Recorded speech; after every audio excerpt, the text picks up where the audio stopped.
Сәлеметсіздер ме балалар? Бүгін бізде көркем еңбек сабағы. Бүгінгі өтетін сабақтың тақырыбы ұлттық төсеніш түрлері. Бүгінгі өтетін сабақтың мақсаты тиімді тәсілдермен анықталған материалдарды және компоненттерді нақтылы сақтай отырып өлшеу, белгілеу, қию, формасын келтіру, жинақтау, қосу және біріктіру. Қазақ халқының және әлем халықтарының қолданбалы өнерінің ұлттық ерекшеліктерін анықтау және суреттеу. Бүгінгі сабақты мынау өлең жолдарымен бастайық. Мейірімді жүрекпен, ақ пейілді тілекпен амандасып алайық, бір жадырап қалайық. Алуан түрлі төсеніш бұйымдары киіз үйдің ішіне жылылықпен қатар әсемдікті береді. Кез келген төсеніштің тоқылуының өзіндік ерекшеліктері бар.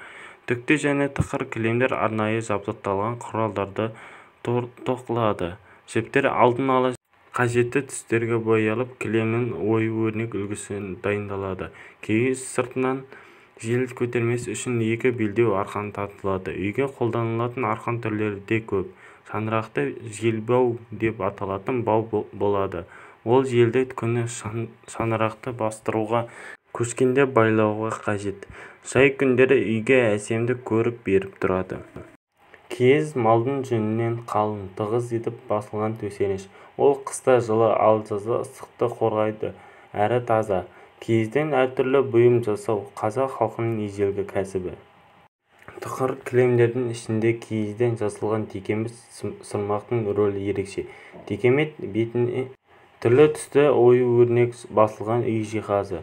Бұл төсеніш түрі күрделі сатылардан тұратын пісіру әдісімен дайындалады. Ши бетіне бірыңғай түсті жүн қалың етіп тартылып, басқа түске боялған жүннен ою түсіреді. Одан кейін бетіне ыстық су себіліп, шиге еппен оралады да әрі-бері домалатып тығыздалады. Одан әрі киіз әбден піскенше бірнеше тәсіл қолданылып, толық біткен кезде текеметті жарқыратып күнге жайып қояды. Сырмақ ою бастырып немесе жиектері өрнектеліп сырылған сәнді төсеніш.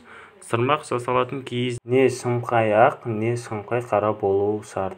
Алдын ала оның көлемін, оған салынатын ою-өрнектің қандай болатынын қарастырады. Сырмаққа арналған киіз үйдің 10 бетін еденге жаяды.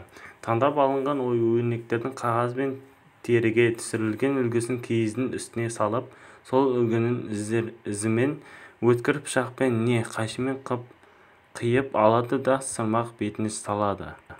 Ши тоқу үшін арнайы қамыстан дайындалған ши қажет. Жүннен иірілген түрлі түсті жіптер мен геометриялық өрнек сала отырып, ши шыбықтары бір-біріне тоқылады. Осылайша төзімді әрі әдемі өрнек ши тоқылады.